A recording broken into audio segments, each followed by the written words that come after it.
Salmo de número 32, eu farei a leitura mais uma vez, os irmãos acompanhem aí nas suas Bíblias. Mais uma vez eu lerei na versão revista e atualizada, os irmãos acompanhem na versão que mais lhe agradarem. Diz assim a palavra de Deus. De Davi, salmo didático.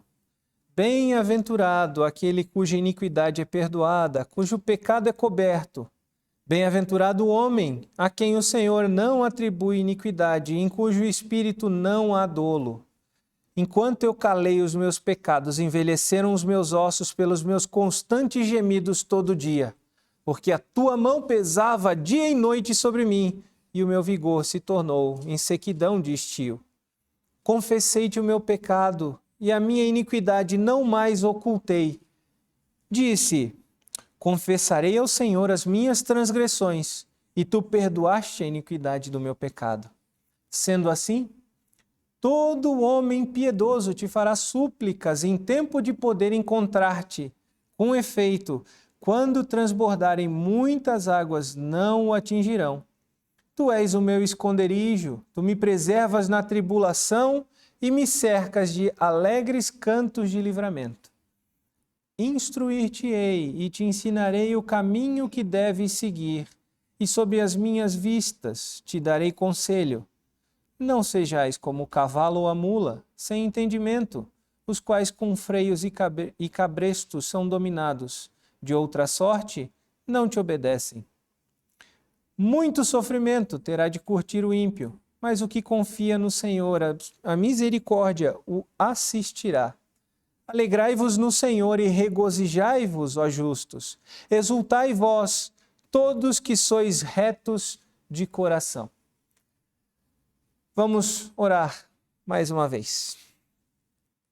Senhor Deus, prepara o nosso coração para recebermos, entendermos a verdade da Tua palavra e para sermos confrontados e confortados através da Tua palavra, que realmente nós reconheçamos que essa mensagem vem de Ti para nós e Tu queres nos ensinar, tratar a nós através dessa mensagem. Tem misericórdia de nós, me ilumina, me ajuda a expor as verdades contidas neste salmo. Assim nós oramos por intermédio de Jesus Cristo. Amém.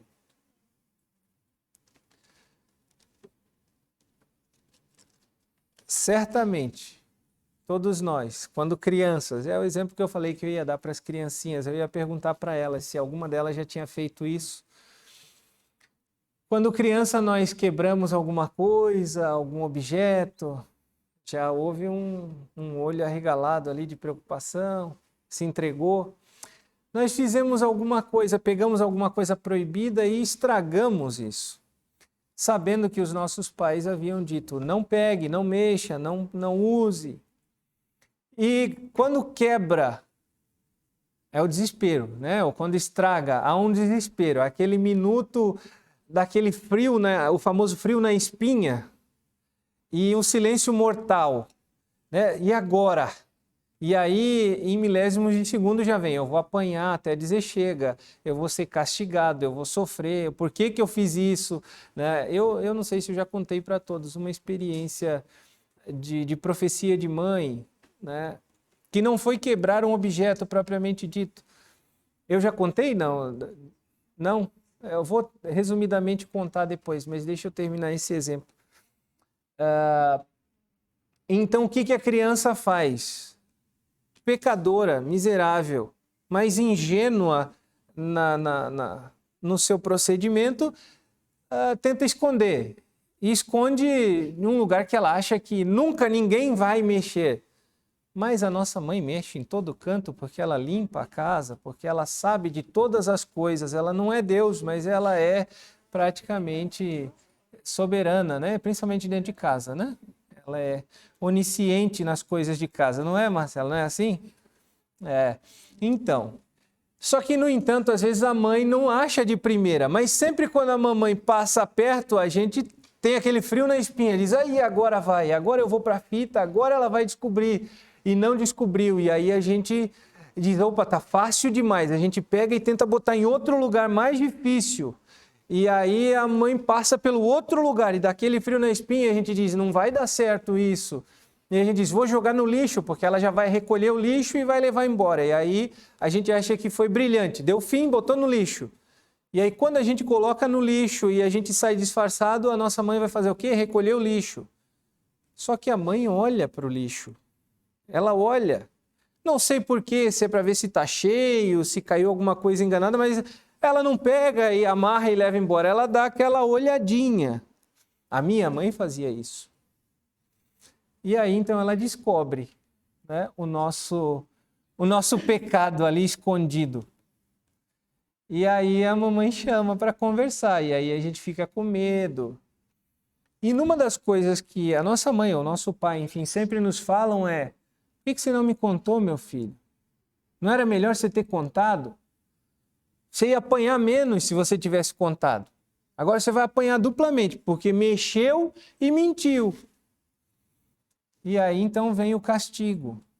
E aí às vezes a gente fica... E aí a próxima vez que a gente quebra alguma coisa, a gente fica na dúvida, né? Conto ou não conto? Conto ou não conto? Né? Esperando aquela promessa de, será que eu apanho menos se eu contar que quebrei ou tento esconder de novo e tento me livrar de uma vez? Mas a nossa mãe sempre pega, né? Deus sempre nos pega na nossa mentira, no nosso pecado. Não há como a gente jogar o pecado para baixo do tapete e achar que ninguém vai ver, né?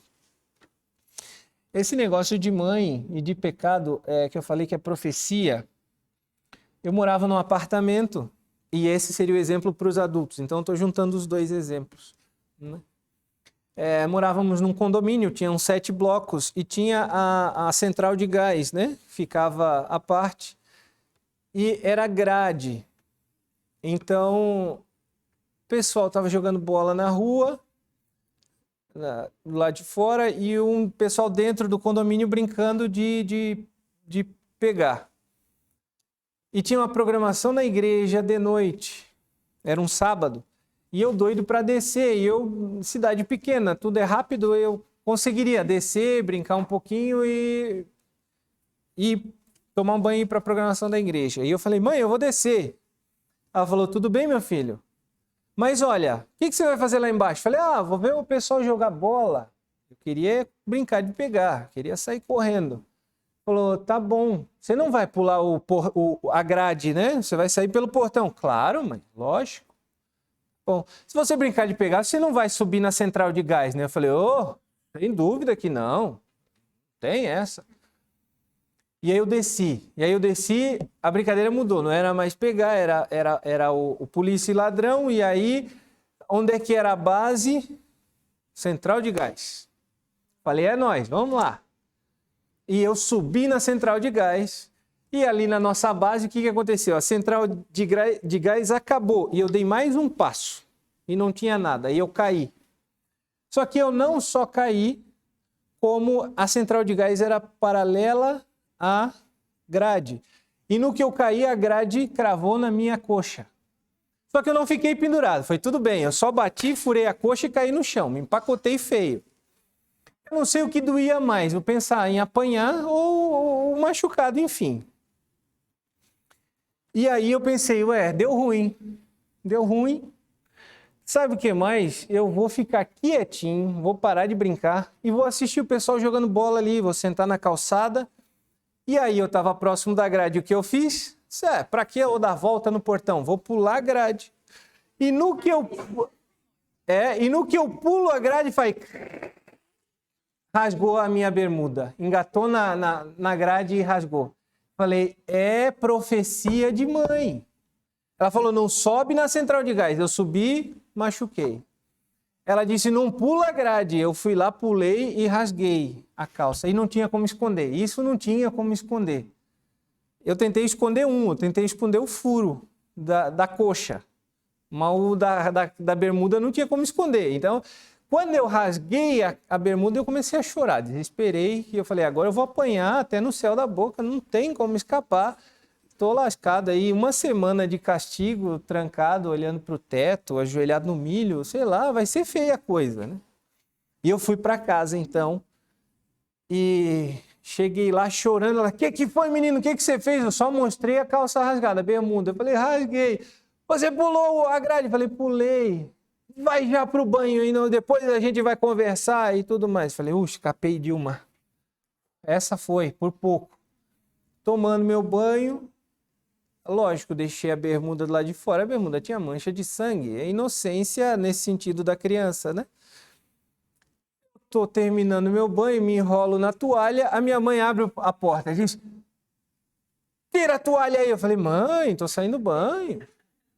Baixa a toalha aí agora. Eu disse, mãe, mas eu tô saindo do banho, vou ficar pelado aqui. Eu tinha uns 7 anos nessa época.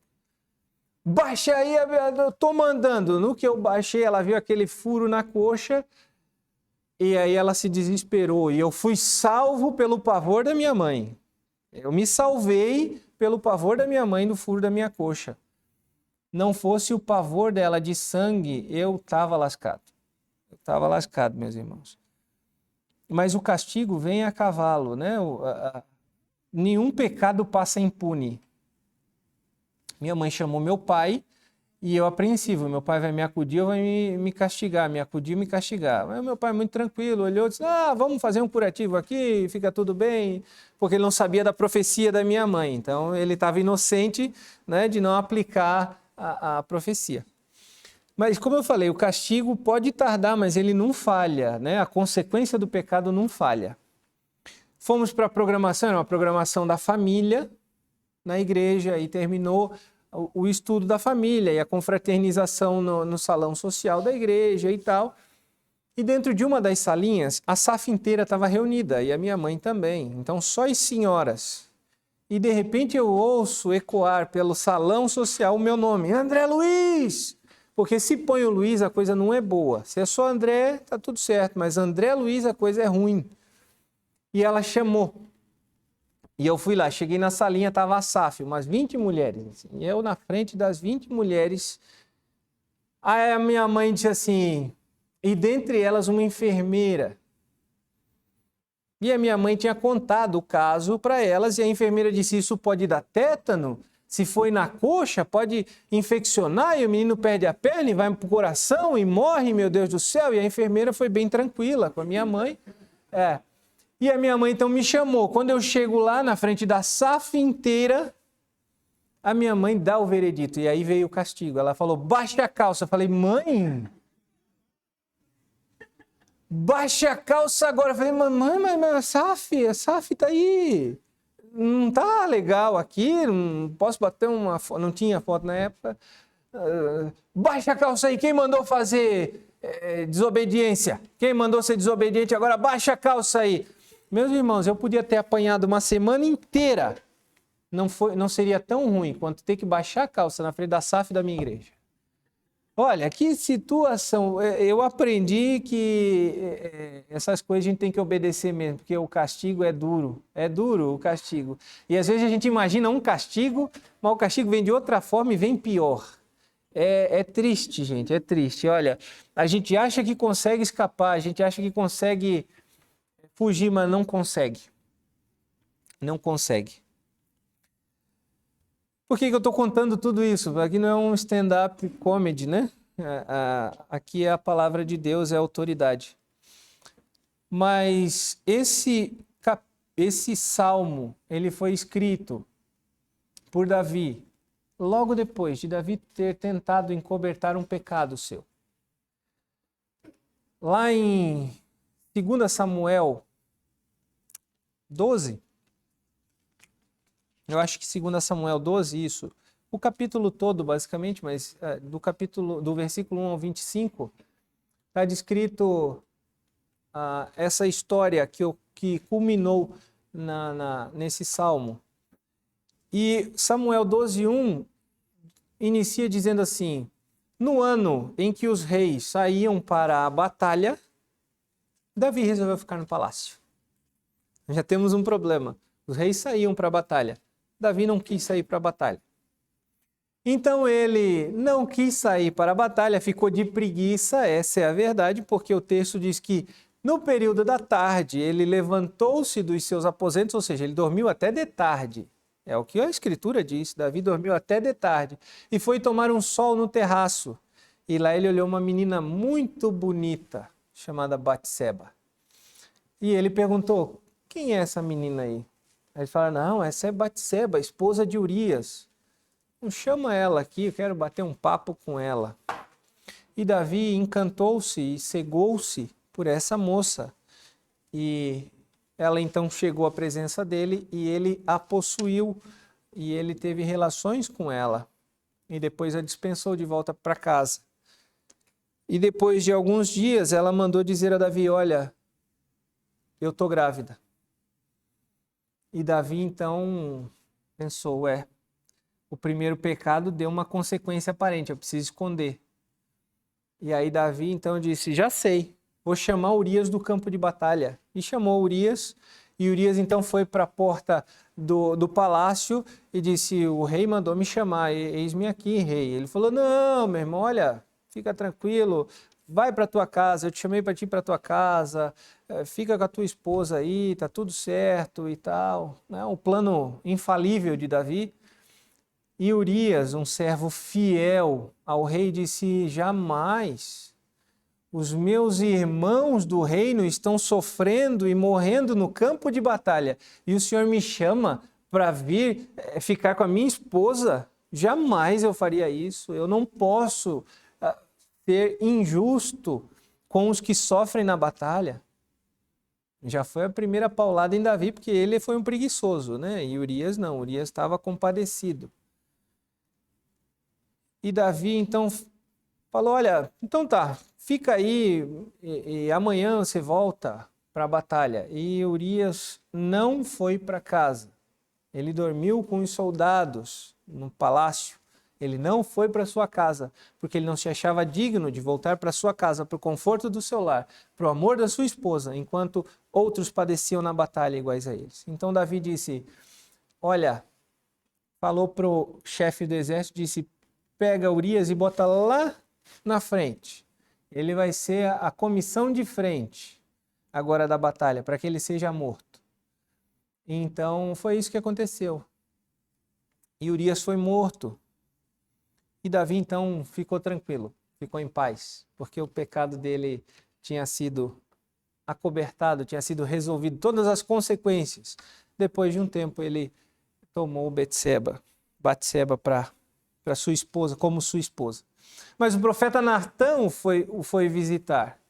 E o profeta Natã contou uma história para ele de um reino onde tinha um rei muito rico e tinha um servo muito pobre que só tinha uma ovelha. E esse rei muito rico, para dar um banquete, pegou essa única ovelha desse servo pobre, matou e serviu. E Natã perguntou, acaso isso é justo, Davi? Davi falou, jamais, se isso aconteceu, que esse rei morra, ou que esse senhor morra, porque ele tirou a única coisa que o servo pobre tinha. E Natã então dá o golpe final e diz, tu és este homem. E Davi então se arrepende, reconhece o seu pecado. E Davi então escreve dentre outros, porque o Salmo 51 também é escrito baseado nessa história que Davi passou, né? Mas Davi tentou de todas as formas acobertar o seu pecado. Mas no devido momento o pecado veio à tona e o pecado o confrontou.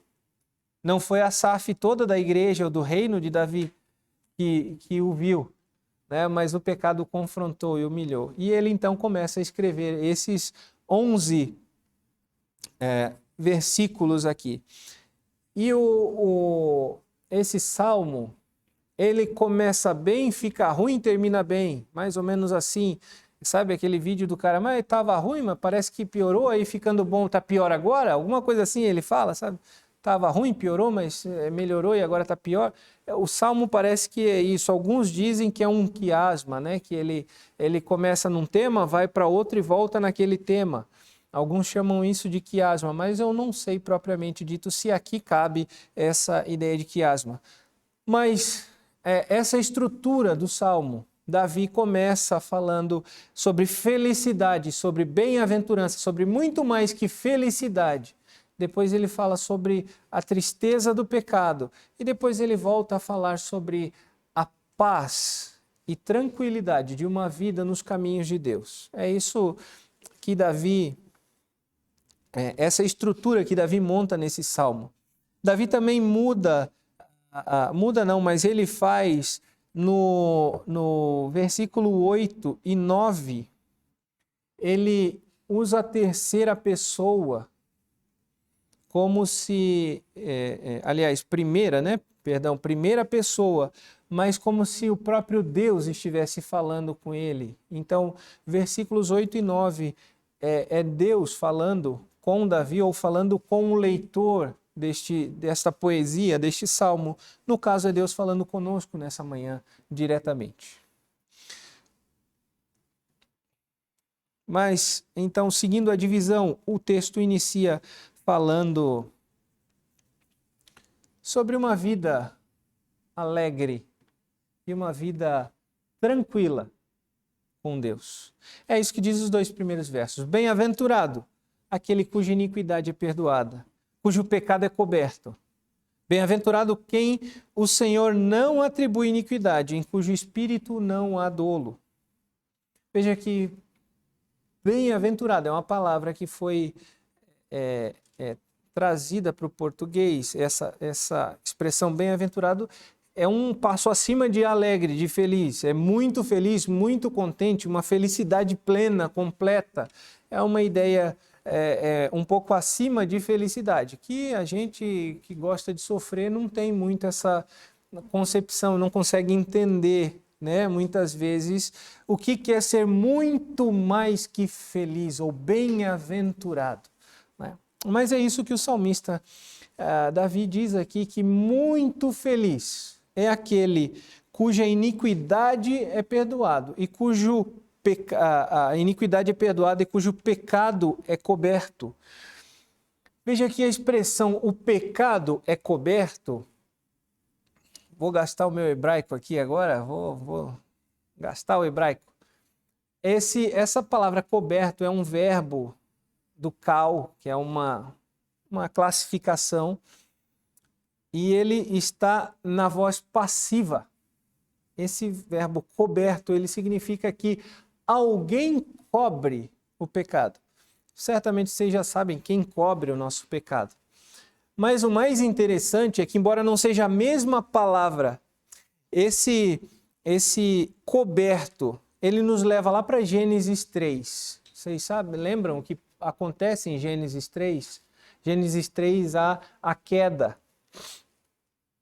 E quando Adão come o fruto proibido, então a Escritura diz que se abrem-se-lhe os olhos, e qual é a primeira coisa que acontece? Eles percebem que estão nus. E eles então pegam folhas de figueiras, eles tecem, né, alguma coisa, cintas, para cobrir a sua nudez. Mas no fim do dia, quando Cristo então, ou Deus, caminha no jardim, eles percebem a presença de Deus e eles se escondem. E Deus então os chama Adão, e aí ele diz: Senhor, eu vi a tua presença, mas como estava nu, eu me escondi. A quem te fez saber que estava nu? Comeste do fruto proibido, enfim. E Deus começa a proferir as maldições, e dentro dessas maldições tem bênçãos também. Podemos, em um outro momento, falar sobre esse texto, as bênçãos dentro dessas maldições proferidas por Deus. E o final diz que Deus então matou animais, pegou as suas peles e fez roupas para que eles pudessem cobrir de vez a sua nudez, de forma a não mais ela ficar aparente. É exatamente isso que a expressão coberto aqui está fazendo referência, está lembrando lá de Gênesis 3, de que eles tentaram, pelas forças deles, cobrirem a sua nudez, a sua vergonha, o seu pecado. Mas não houve possibilidade de uma cobertura completa, plena. Precisou que Deus viesse ao encontro deles, apontasse para eles o pecado, mostrasse para eles, desse oportunidade de arrependimento. Porque quando Deus diz por acaso comestes do fruto que eu mandei que não comesses?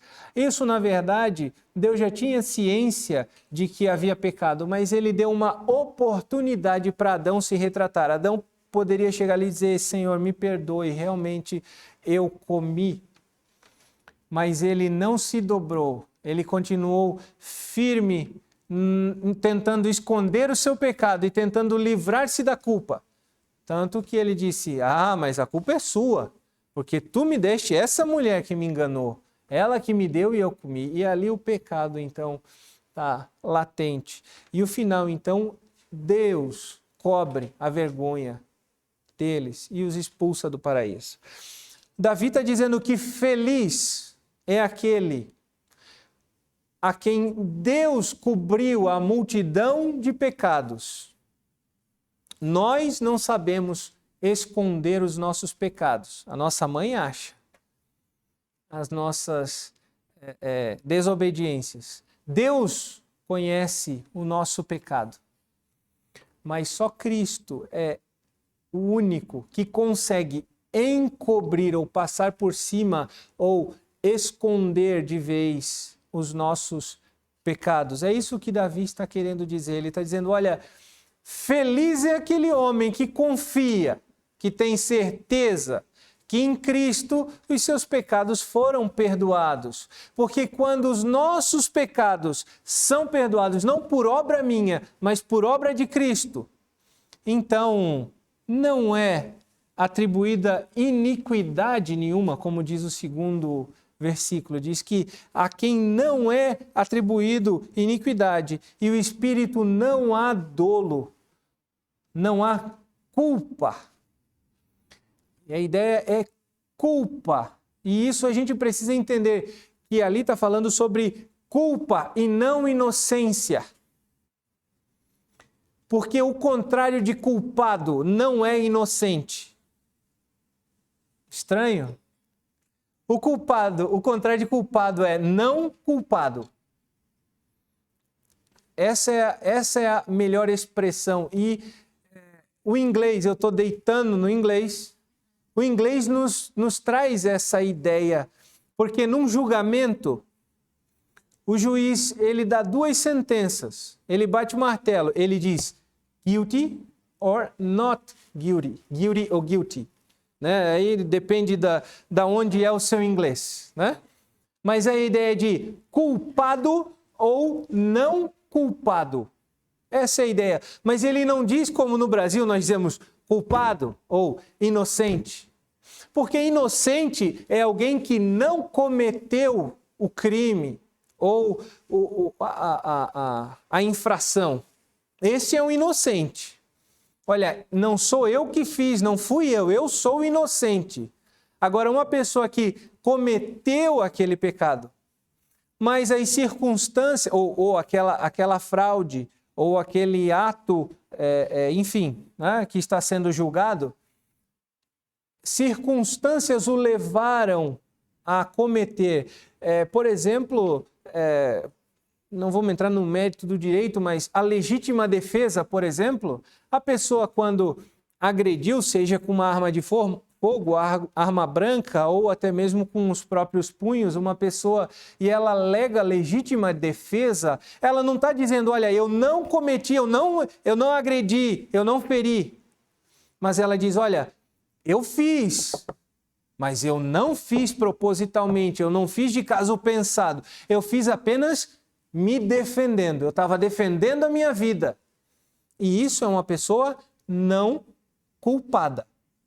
Ela não tem culpa das consequências do seu ato, porque, aliás, não das consequências, mas ela não tem culpa ou de levar a pena, ela não vai ser imputada a pena a ela, porque ela cometeu o ato, mas não foi propositadamente, ela fez porque ela precisou fazer.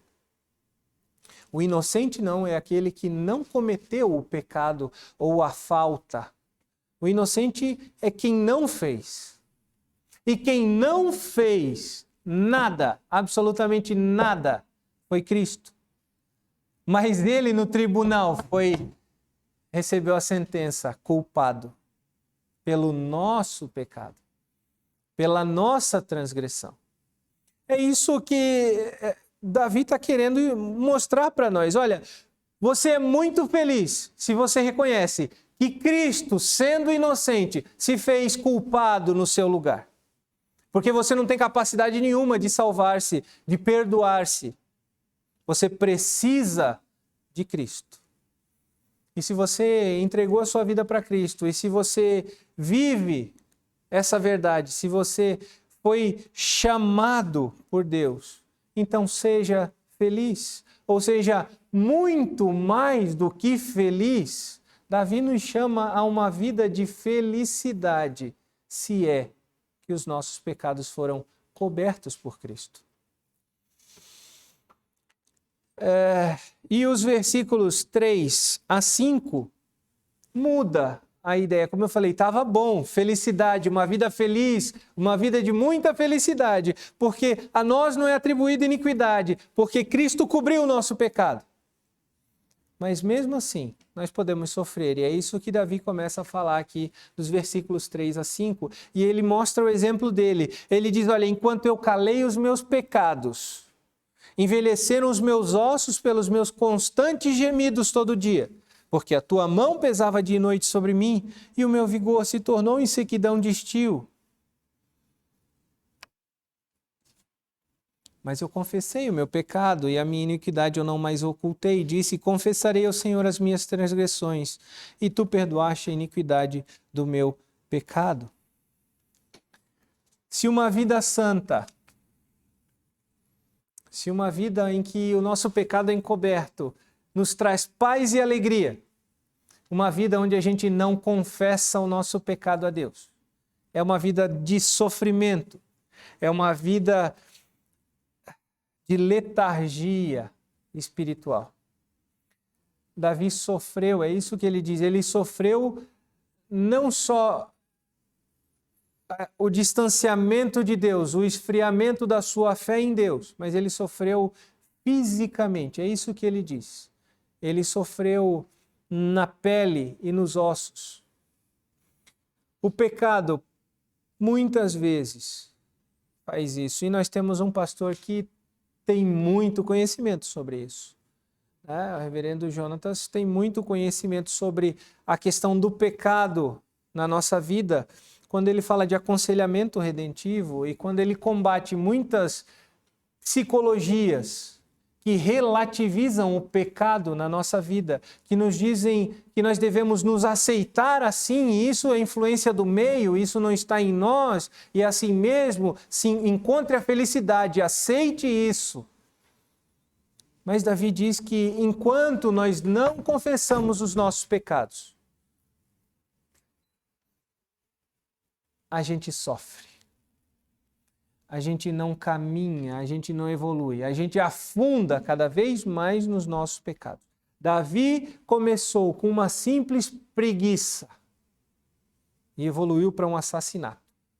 Uma simples preguiça de não sair para a batalha quando os reis saíam para a batalha. Ou talvez não preguiça, pode ser interpretada até com excesso de confiança, porque era uma batalha tranquila, simples, uma batalha que já estava praticamente ganha, então ele não viu necessidade de sair ao campo de batalha. Excesso de confiança também pode ser aqui. Mas se ele teve excesso de confiança, ele usou o dia para preguiça, porque ele acordou só de tarde, é o que o texto diz lá em 2 Samuel. E da preguiça veio a cobiça, da cobiça veio o adultério, do adultério veio o assassinato. Isso é a consequência de um pecado não confessado nas nossas vidas. Um pecado não confessado. Quando nós tentamos jogar para debaixo do tapete, botar no lixo, esconder o nosso pecado, para tentarmos seguir em frente, o pecado não nos abandona. O pecado gruda em nós e é como um coati que gruda nas nossas costas. Ou a expressão do Novo Testamento, desventurado homem que sou, quem me livrará do corpo dessa morte? Eu não sei se os irmãos sabem de onde vem isso, mas há achados antigos, eu não sei precisamente da onde e da data, mas essa expressão, quem me livrará do corpo dessa morte, isso foi uma sentença dada a alguém que matou um outro e foi ao rei para que o rei julgasse essa pessoa, se essa pessoa morreria ou não, e o rei disse, não, ele não vai morrer, mas ele vai carregar essa morte para o resto da sua vida, a corrente e o morto nas costas dele. E para onde ele ia, ele tinha que levar um cadáver nas suas costas. E aí essa pessoa então proferiu, depois de algum tempo voltou ao rei, pediu clemência, pediu para que tirasse. E ele falou, desventurado homem que sou, quem me livrará do corpo desta morte? Ele aponta para esse defunto e Paulo faz uso dessa palavra nas Escrituras. Então essa é a origem. E isso é o pecado na nossa vida. Nós estamos levando um defunto junto. Quando nós não confessamos o nosso pecado, nós estamos levando um defunto junto conosco. O reverendo Jonatas aqui exemplificou como um bichinho de estimação que morreu e a gente não quer abandonar. E a gente enterra ele no quintal e a gente volta para a nossa vida. E daqui a pouco a gente sente falta, a gente desenterra aquele bicho já apodrecendo e brinca um pouquinho e enterra e volta para a nossa vida. E depois a gente desenterra aquele esqueleto e brinca porque a gente não desapega desse bichinho, porque a gente não segue adiante. Esse é o peso do pecado na nossa vida. É isso que Davi está dizendo, olha, enquanto eu calei o meu pecado, enquanto eu quis resolver pela minha força, pela minha inteligência, eu sofri na carne. Eu sofri na pele, no osso, porque o pecado estava diante de mim todo o momento. Porque tudo o que eu fazia, eu via o pecado. Eu era acusado do meu pecado. E um pecado traz outro pecado. Um abismo chama outro abismo. E se nós não pararmos para confessar o nosso pecado, nós vamos afundar na nossa vida. Nós vamos estagnar a nossa vida espiritual. O sofrimento será tão grande a ponto de muitos não suportarem o sofrimento. Vocês conhecem alguma doença que pode levar a esse tipo de pensamento? Certamente. A ponto de você não ver alegria na vida.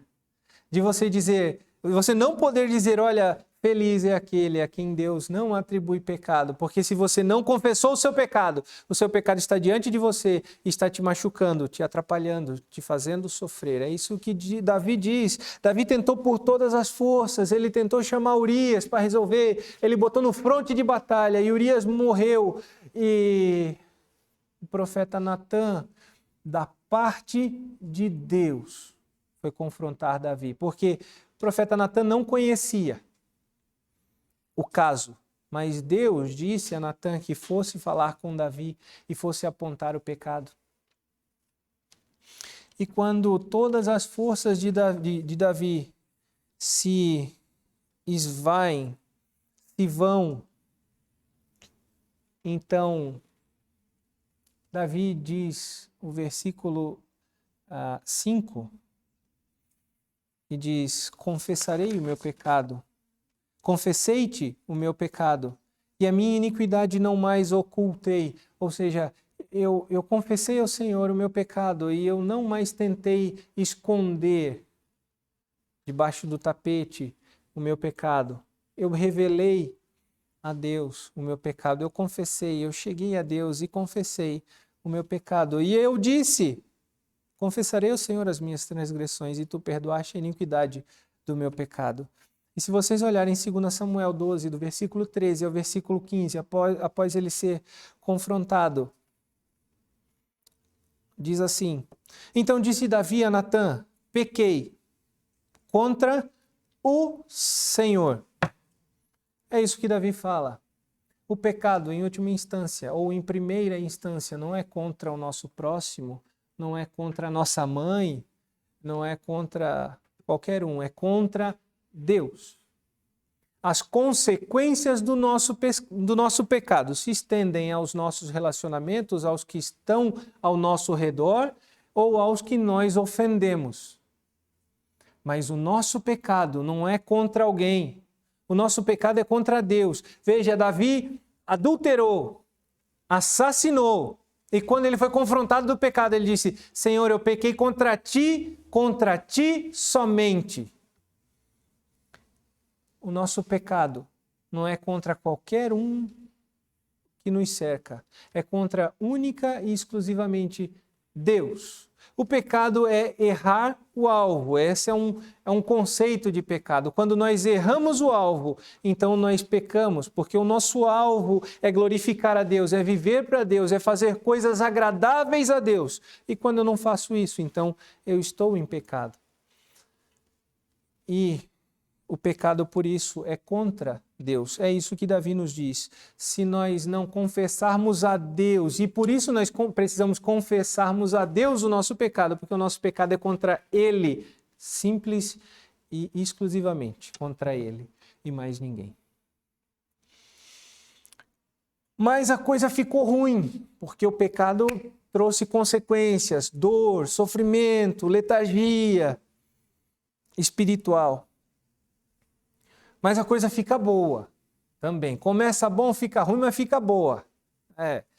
Não é tudo ruim. É muito bom porque feliz é quem não tem pecados ou a quem Deus não atribui pecado.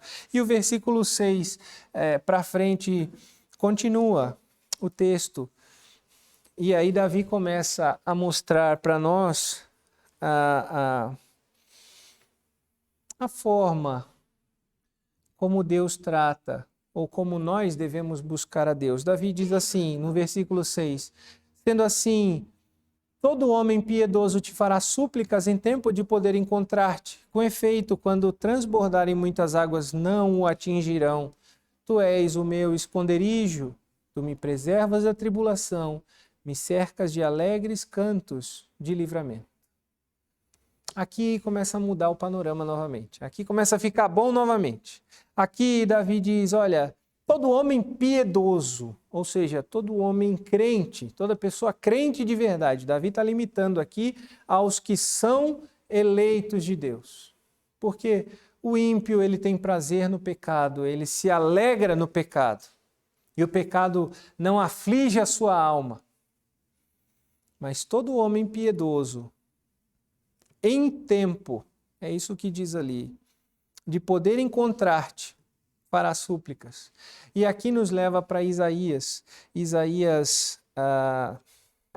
55:6, que foi alvo da nossa liturgia. Nós lemos na liturgia, mas o versículo 6, que foi o destaque, diz: buscai ao Senhor enquanto se pode achar.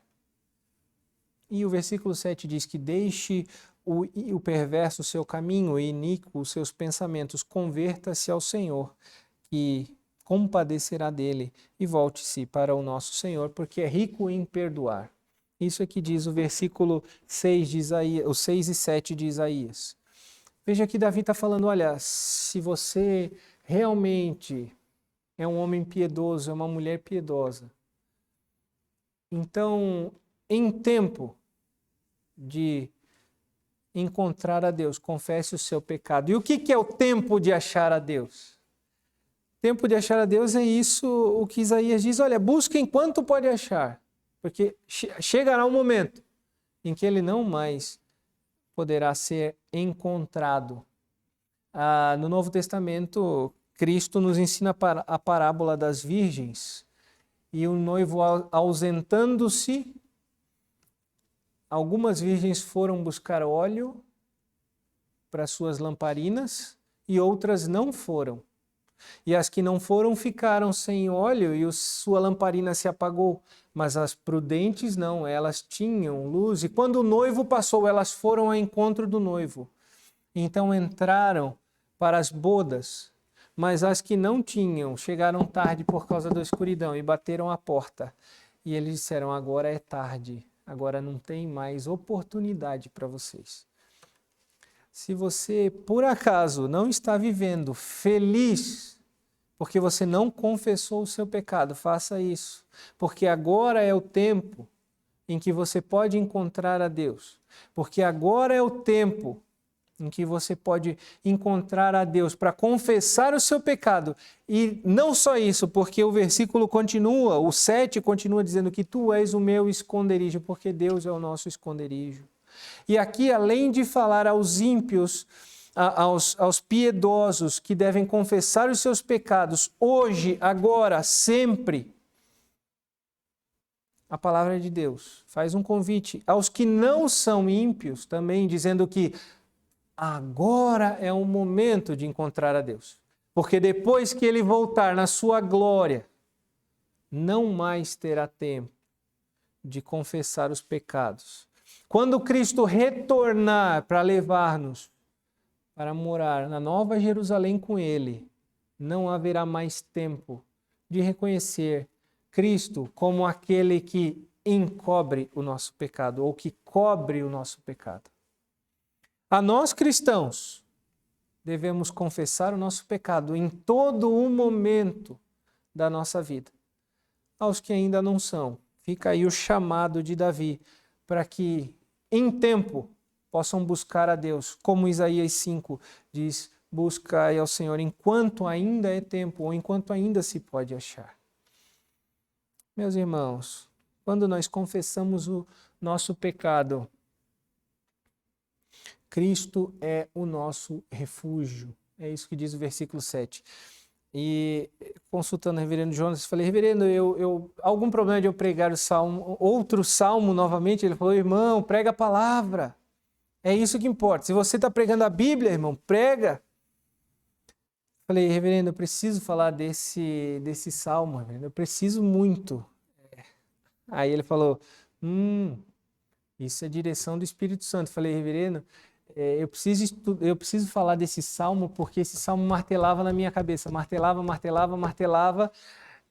Ele falou, é isso, irmão, é isso, é o Espírito Santo agindo na sua vida. Falei, não, eu não tinha lido esse texto, mas a questão enquanto eu calei os meus pecados, envelheceram-se os meus ossos, estava martelando na minha cabeça, reverendo. Ele falou, penteca.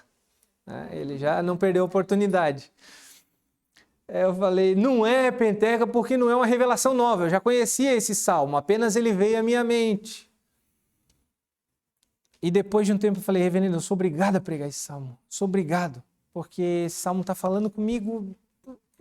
Diretamente falou, irmão, se qualquer passagem da Bíblia não falou com você, então ele não serve. Eu falei, reverendo, toda passagem fala, mas essa aqui não falou, essa aqui me deu um tapa, essa aqui me derrubou, me botou no chão. Eu sou obrigado a compartilhar com os meus irmãos, porque é um negócio absurdo quando a gente reconhece que enquanto a gente cala o nosso pecado, os nossos ossos se envelhecem, e a gente sofre, e a gente deixa de ser muito feliz. A gente precisa confessar o nosso pecado, porque agora é o momento de encontrar a Deus. E quando a gente faz isso, a gente corre para Deus, porque Ele é o nosso refúgio. E toda a nossa angústia, e todo o nosso sofrimento, e toda a tentação do pecado, Ele nos sustenta, Ele nos livra. E não é invenção minha, porque continuem a ler. Agora, como eu falei, Davi fala coloca como primeira pessoa, como Deus falando a nós. Nós já confessamos o nosso pecado, nós já reconhecemos que não temos força para seguir na nossa iniquidade. Então nós confessamos o nosso pecado, nós corremos para Deus e Deus diz graciosamente para nós, no versículo 8, instruir-te-ei e te ensinarei o caminho que deves seguir. Sobre as minhas vistas te darei conselho. E depois vem mais uma paulada. Não sejais como a mula ou o cavalo, sem entendimento. Mas o versículo 8 diz, olha, corra para Deus, Ele é refúgio. 7, né? Ele é refúgio, Ele é tranquilidade, Ele é paz. Ele te traz a paz novamente. Mas Ele não só te traz a paz, Ele te ensina o caminho que você deve seguir.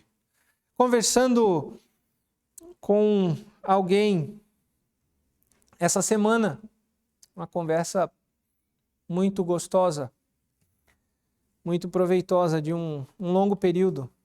Conversávamos sobre algumas aflições e algumas coisas que afligem e tal. E eu até falei, vou dar um spoiler de domingo, leia o Salmo 32, porque a gente vai pregar em Salmo 32 e tudo mais. Mas veja que todas as nossas aflições, elas acontecem porque o nosso coração não está em Deus, ou não está nos caminhos de Deus. A nossa mente está focada em outras coisas. A nossa mente não está focada em honrar e glorificar a Deus. Ou como diz o versículo 8, ensinarei o caminho que deve seguir. Sobre as minhas vistas te darei conselho. É isso que Deus diz a nós. Olha, confessa o seu pecado, se refugie em mim, eu vou te ensinar o caminho a seguir. Ele não está querendo dizer que é um caminho de tranquilidade e de alegria. Não é isso que Deus está querendo dizer. Não é alegria, não é paz, não é a vida mansa, sombra e água fresca. Mas é uma vida de confiança em Deus. Quando o salmista Davi, no Salmo 23, diz que o Senhor é meu pastor e nada faltará, ele não está falando de prosperidade, ele está falando de que, tendo Deus como Senhor e Salvador da vida dele, nada mais é necessário, ele já tem o que precisa para a vida. Quando ele diz que Deus o faz passar pelo vale da sombra da morte sem ele temer mal nenhum, ele quer dizer que, embora as coisas estão terríveis, nada acontece para mim, nada de bom acontece para mim, eu sou martelado em casa, trabalho, família, onde eu vou, eu estou tranquilo, porque Deus guia os meus passos. É isso que ele está dizendo. Deus não nos abandona, ele nos instrui o caminho que nós devemos andar. Mas tem um problema. Nós somos cavalos e mulas. É isso que Davi fala. Davi diz que nós somos cavalos e mulas, porque quando Deus nos dá conselho, no versículo 8, sobre as minhas vistas te darei conselho, nós damos coice no conselho, ou no conselheiro. Nós somos chucros, porque uma orientação verdadeiramente bíblica, verdadeiramente que quer mostrar o caminho de Deus, ela está apontando o nosso erro, o nosso pecado, a nossa falha, e isso não é bom, isso dói. Porque quando nós somos apontados pelo nosso pecado, nós nos humilhamos e nós reconhecemos que nós somos uns miseráveis, arrogantes, teimosos pecadores, que insistimos em pecar e achamos que conseguimos consertar o nosso pecado. Um cavalo e uma mula, quando é dada uma ordem, sem um cabresto, eles dão coice. Eles não aceitam uma ordem, uma exortação ou um ensinamento. É isso que Davi está querendo dizer. Olha, não seja chucro, igual um cavalo ou uma mula. Quando alguém te exortar, mediante a palavra de Deus, a instrução de Deus, entenda que é Deus usando alguém para instruir-te. Por isso nós temos pastores na igreja que cuidam do rebanho. Por isso que há necessidade de aconselhamento, de pastoreio individual, discipulado. Por isso que existe tudo isso na igreja de Deus. Por isso que a palavra de Deus é pregada. Porque nós precisamos ser confrontados com o nosso pecado, com a nossa teimosia, com a dureza do nosso coração, e nos humilharmos e reconhecermos que é só Cristo que encobre o nosso pecado, que tira todo o peso do pecado, toda a tristeza do pecado e nos dá uma alegria de vivermos de volta nos caminhos de Deus. Se nós continuamos a ser como cavalos e mulas, nós teremos muito sofrimento. Veja versículo 10. Muito sofrimento terá que curtir o ímpio. Mas o que confia no Senhor, na sua misericórdia, o assistirá. Por que eu falei que nós que continuamos sendo como cavalo ou mula, ou se algum de nós vai sofrer, e aqui está dizendo ímpio?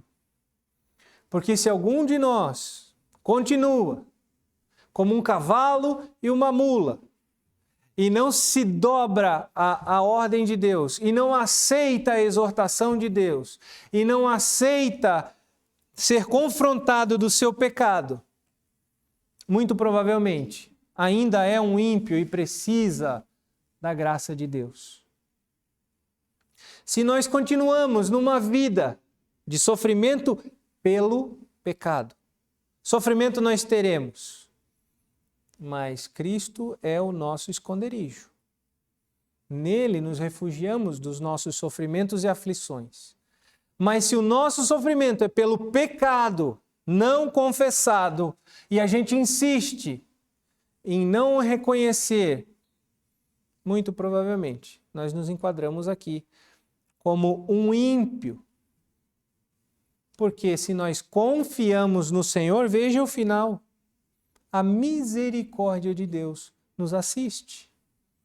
Esse é o final da história de Davi. Quando Davi é confrontado, ele não esbraveja, ele não manda Natã sair, ele não manda matar Natã. Ele diz: pequei contra ti somente. E logo após ele reconhecer o seu pecado e se humilhar perante Deus, Deus mostra a sua misericórdia. Porque na lei de Deus, o único que tinha direito de tirar a vida de alguém era o próprio Deus. Davi fez isso não como rei, não na autoridade de rei e governante e como um dos que julgavam o povo, mas fez isso para cobertar o seu pecado e não na autoridade de rei dada por Deus. Então a consequência do seu pecado de ter mandado matar Urias era também ser morto. Mas na sequência da confissão do pecado de Davi, Natã profere palavras de misericórdia. E Natã diz: não serás morto. E Davi, imediatamente após confessar o pecado, ele vê a misericórdia de Deus o assistindo. Mas veja que Davi experimentou a misericórdia de Deus imediatamente após confessar o pecado. Mas as consequências do seu pecado, elas não foram retiradas. Porque a sequência do texto diz: tu não morrerás, mas esse menino não viverá. Então nasce o menino e Davi jejua 7 dias, com o rosto em terra. Após o 7º dia, o menino então morre. E aí então Davi toma um banho, coloca suas vestes e então se alimenta. E diz: enquanto ele era vivo, eu clamava a Deus, quem sabe, por ter misericórdia dessa criança. Mas agora que ele morreu, o plano de Deus está completo. Eu não tenho mais o que fazer. Agora é seguir a minha vida, porque o meu pecado já está perdoado. Porque eu sofri as consequências do meu pecado, mesmo estando perdoado, que foi perder esse filho. Agora eu sigo adiante. E a misericórdia de Deus não tem fim, porque na sequência, Batseba tem mais um filho, que é Salomão, ou Shelomon, uma derivação de Shalom. As letras do hebraico de Salomão tem a diferença para Shalom, é só uma última letra, que é um Re. Uma letra. No mais é shalom, ou paz, ou prazer, alegria, depende da tradução. Davi, então, tem mais um filho. E quando ele entrega para Natã esse filho, o nome é mudado.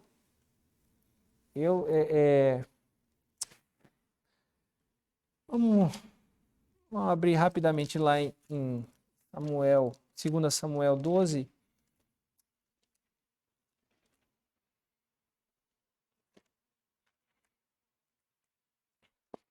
E é só uma prova da misericórdia de Deus, porque quando nasce Salomão, diz que Deus o amou, a Salomão. E quando ele é entregue para Natã, Gedidias. Gedidias quer dizer o amado. Jedidias significa o amado. Então, o filho da paz, ou o shalom, né? A paz, a alegria, quando entregue para Natã, o profeta que confrontou o pecado de Davi, Natã então chama de Jedidias, ou o amado, a prova da misericórdia de Deus, do cuidado de Deus na vida de Davi. E Davi então conclui esse salmo, onde ele começa falando da alegria de viver uma vida sem o peso do pecado, porque nós confessamos o pecado, porque nós reconhecemos que Cristo cobriu o nosso pecado, porque nós não nos calamos diante do nosso pecado, nós não sucumbimos ao nosso pecado. O versículo 11, ele nos chama, e isso é uma ordem, isso é um imperativo, alegrai-vos no Senhor. E lembram-se de semana passada? É uma crescente. Regozijai-vos, exultai, todos os que sois retos de coração. Ele encerra da mesma forma como ele inicia. Ele diz, olha, os que confessam o pecado são bem-aventurados. Caso você não confesse o seu pecado, você vai sofrer. Você vai penar na sua vida. Talvez você não seja realmente um eleito de Deus. Porque o eleito de Deus confessa o seu pecado, se refugia em Deus, segue os caminhos de Deus. E se você é um eleito que confessa o seu pecado, então alegre-se, regozije-se, jubile-se em Deus, porque esse Deus é justo. Esse Deus é fiel e misericordioso. Ele é tão justo, tão fiel, tão misericordioso, que ele mandou o seu Filho para esse mundo, para morrer uma morte que não era dele, era nossa. Para pagar uma pena que não era dele, era nossa. Para dividir uma vida que não era nossa, era dele, que é a eternidade em glória. E ele nos deu. Se realmente nós somos eleitos.